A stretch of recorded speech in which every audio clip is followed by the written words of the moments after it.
Sometimes you gotta lean in, fall through the darkness, crash through the walls, stop running from it, hold on to something that you never seen.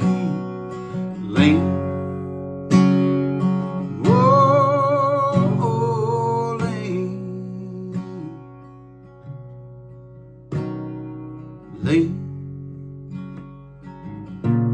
What's up, friends and neighbors?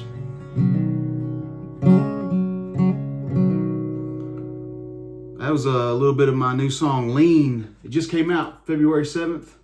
Been telling you guys about it for a little while, but it is finally out into the world, and it is doing awesome. It is officially the most successful release I've had yet, which is not saying much because I've not really ever had like some crazy huge release before, but for me, it's been successful. I thought that my first song that would get above 5,000 plays on Spotify would be a song called People Like You, because it was doing really good, or just at least in my world, it was doing really good. And it's almost at 5,000 plays, but Lean just came out, and it's already over 5,000 plays. It somehow hit like an editorial playlist on Spotify, and it's getting played like crazy. And I'm stoked about it because to me, Lean is such a special song to me. So it just makes sense that it's going to be the first one to hit 5,000 on my Spotify. So pretty pumped about all of that. And speaking of Lean, this Sunday, well, I guess today is Sunday. It's Super Bowl Sunday. If you're watching this video, it's probably going to come out on Monday. But Super Bowl Sunday is right now while I'm recording this video, and I got to spend the morning at Unity Christian Church. They invited me to come and tell basically my story for why I wrote Lean and play the song for their congregation. So that was an amazing time. Huge thank you to my friend Jason Shields and Tim Cooper. It was an honor to play at your church today, and so stoked that my friends are cool enough to invite me to come sing an original song and have it tie into what they're doing right now. Tim just started a brand new message series at his church, and Lean seems to fit right along with that. So thank you for letting me use my art in that way. And you said something, Tim, that spoke to me today, and I wanted to bring it up. I don't know if anybody will even see this, but I wanted you to know, because I know you watch these. You said your church cares about creatives, and that meant a lot to me because I've been in ministry. I was in ministry for almost 25 years.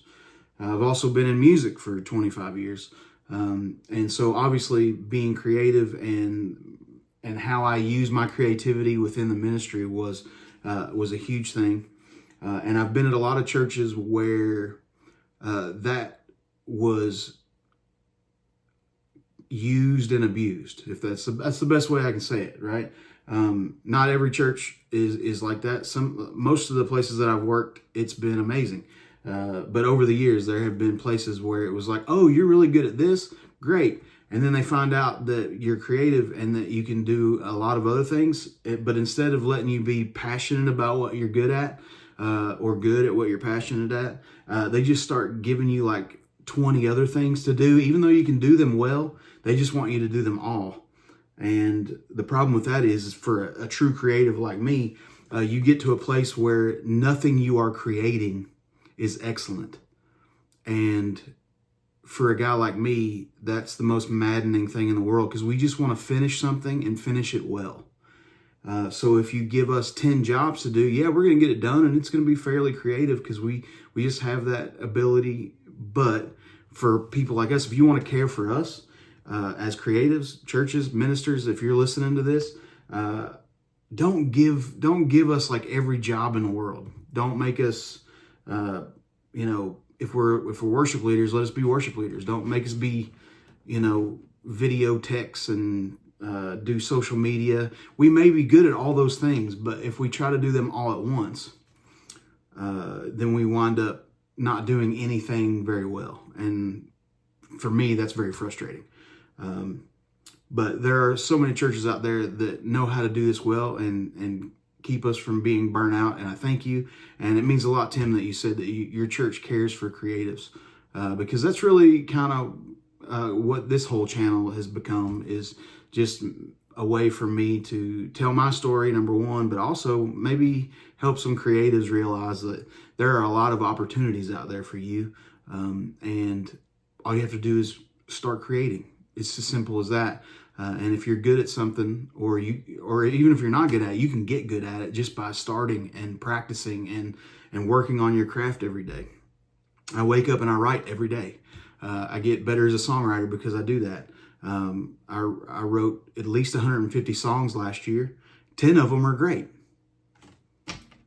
So don't get discouraged because you are putting a lot of time in. You're only getting better by doing that. A couple years ago, I wrote 150 songs and like one of them was great. So things are getting better. You can only get better by putting the work in, the time in, and creating. But again, Tim, thank you for caring about me and my art and my creativity and letting me use it in that way. And thank you for all that your church is doing in our community. It's been a blessing just to be around you all today. And I thank you for letting me come be a part of it and tell my story, play my song. But like I said, Lean came out and I am super stoked about it.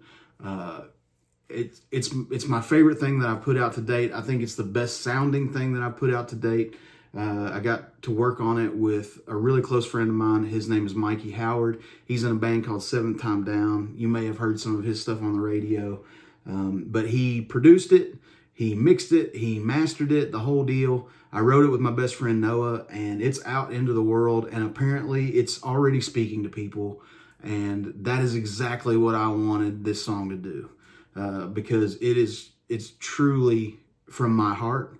I believe in it so much. Like I said, I literally tattooed it on myself so I would never forget that when I'm going through the hardest things in life and when I feel like everything around me is crumbling or falling apart, there's somebody that I can lean on. And for me, that's my faith in Jesus. And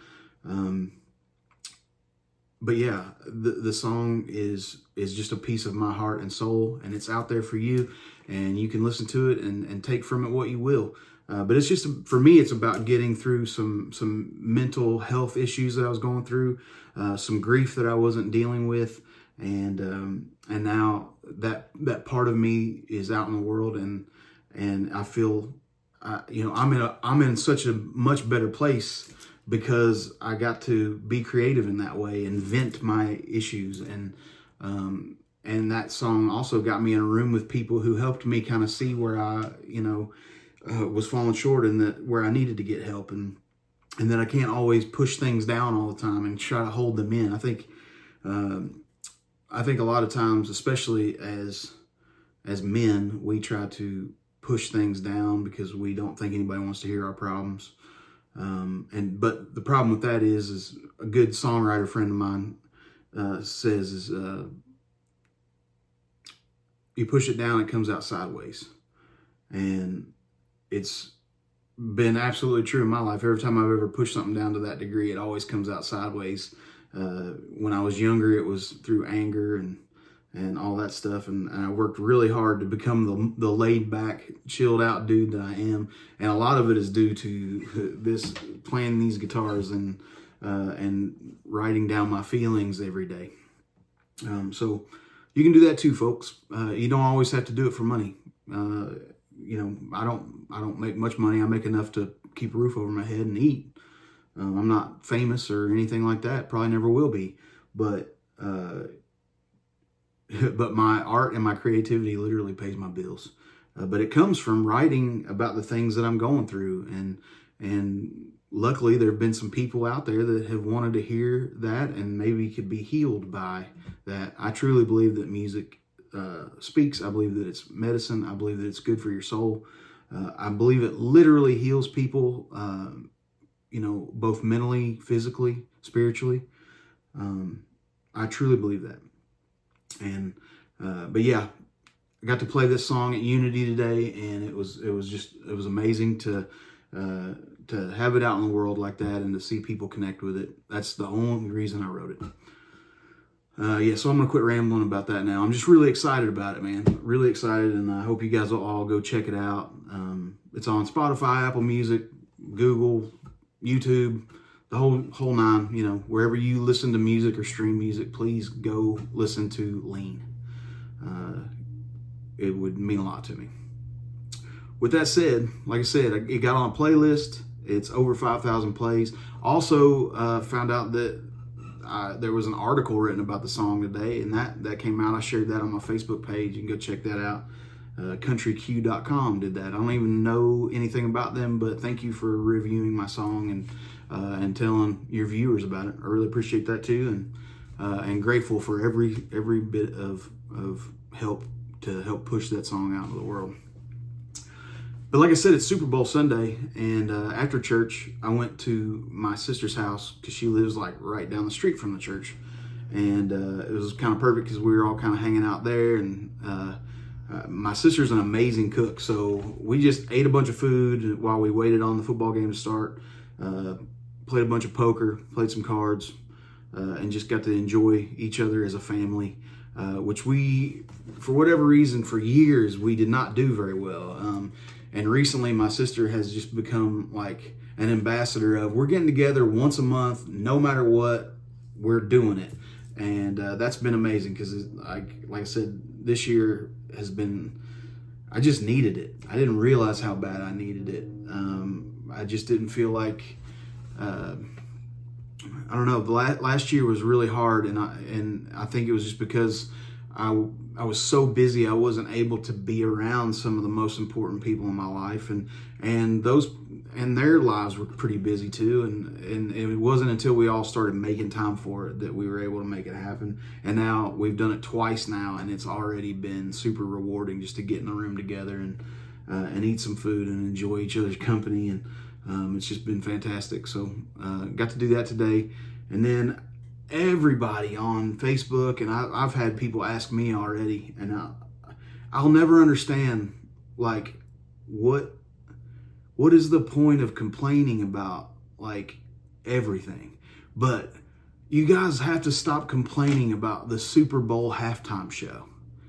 Like, let me put it into perspective for you, all right? Look, number one, Kendrick Lamar, from a songwriter standpoint, lyrically, he is amazing. All right, so we can go ahead and dismiss anybody that says he's not a good songwriter or whatever. That's from a songwriter who loves hip hop, who heard Wu-Tang Clan in 4th grade and thought it was the most amazing thing he'd ever heard.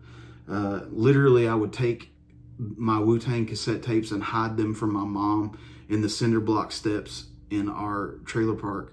Like, we had cinder block steps, and I would put it in a Ziploc bag and hide it in the cinder blocks, and like literally move the cinder blocks so that my mom wouldn't see the tapes that I were hiding from her. And I just spilled my drink. Guitars, man, you gotta watch them; they get wily. But yeah, so first time I heard Wu-Tang Clan, I was just like, this is amazing, and I went down the hip hop rabbit hole, and I just fell in love with Wu-Tang and De La Soul. And I really love New York hip hop. But anyway, I'm getting off the subject because I love all that stuff. But Kendrick Lamar, amazing artist. All right. The show, top notch. Whether you like rap music or whether you like Kendrick Lamar or not, most of the people I see complaining, it's because they're always viewing the Super Bowl halftime through their own lens. This is not what I like, so I'm going to complain about it.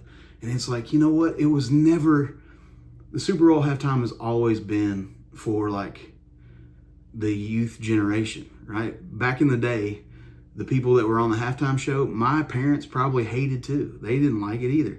And luckily there wasn't Facebook for them to complain about. So I guess all I'm saying is, we don't need to complain every time we don't like something. I would prefer to like look for whatever's good about it, right? And number one, he's a talented artist. It's as simple as that. You don't have to enjoy his music to respect what he does creatively, and it's pretty impressive what he does. So that's my 2 cents on it. Super Bowl halftime show. I'm always going to be looking for the good parts, and honestly, like, as somebody who crafts shows and live music moments myself, I'm always looking for ways to enhance that. And Kendrick Lamar put on a masterclass at the Super Bowl. Sorry if you hate me for that. I know I'm a country music singer, and a lot of my country music fans do not give a crap about what I'm saying right now, but that's all right, because this channel's for free. You can just turn this off if you don't like my opinion. But the truth of the matter is, like, there's always things we can complain about. Let's find the good in it. I think if we all did that about a lot of things in this world, we'd be better off. It's so easy to get on Facebook and hide behind a keyboard and say whatever you want, because you know you're not going to have any consequences for it. But yeah, anyway, sorry for my rant about Super Bowl halftime. I'm going through a season, man, where I just want to sell everything, like all my guitars, and just get all new stuff, just to try different sounds. And so I love the way this guitar sounds by itself. I hate the electronics in it for whatever reason. I don't really dig it. And every time I plug it in, I just don't want to listen to it anymore. So I'm probably gonna sell it, get something else, just see what's out there. But like I said, acoustically, I love it. Sounds great. It's nothing against the Taylor brand. The electronics with this guitar bother me. So I've had plenty of Taylors over the years who have the same electronics in it. Sounds great with that guitar, but for whatever reason, this one bugs me. So yeah, sorry, Taylor. Nothing against you. I love your guitars. I've played them for years. I'm just not jiving with this one. That's all. But also, like, I have been playing electric again a lot more. I play with Noah Smith, and I've been playing electric just a ton more in my own band. Like, we've been doing more of like just me on electric guitar, drums, bass, and my wife singing, and it's been so much fun, and it's been cool to kind of get my chops back and build those back up. But it's also making me be like, man, I want to try all the new stuff that's out there. And I made the mistake of playing a Novo the other day, and it felt amazing. So I'm gonna go play a few of those and maybe sell every guitar I have to try to get one, because that's the only way I'll ever be able to afford it. I also really like, I really am looking for like a cool old Les Paul, maybe. I used to have like a 56 reissue gold top that I loved, and I wish I had never gotten rid of it, because it's like the one regret guitar I've ever had. And so I might look for another one of those. I've got a Les Paul over here, but it's not mine. I'm borrowing it from my drummer, who's also a fantastic musician, but he's kind enough to let me borrow his Les Paul while I go through this phase of just wanting humbuckers all the time. I got a PRS over there that I played for a while, but I'm not jiving with, so I'm gonna get rid of it too. But yeah, so if you got any suggestions on guitars I should try, I'm always looking for just different tones and different colors. And you know, people are always like, why do you say you're looking for different colors? And I don't really, like, I've heard a lot of people over the years say, you know, like pedals and stuff, it's like being a different color. And it wasn't until a couple years ago I realized that I have what's called synesthesia. So I actually see colors when I play music. So literally, guitars and pedals and amps, I see different colors when I play them, and they, some of them are more pleasing than others to me. So for me, it's like this whole creative experience in my head when I'm playing a show. So everything's got to kind of work together, or I get cranky. Especially tuning. Tuning really messes with the colors in my head. So if something's really bad out of tune, I'm not having a good experience. You know, things are going to go out of tune. Guitars are not perfectly in tune anyway, ever. But for whatever reason, like certain chords and whatnot show certain colors to me when I'm playing. If I shut my eyes, I see different colors. And if something's out of tune with that chord, it gets, it doesn't match, and it just really freaks me out, man.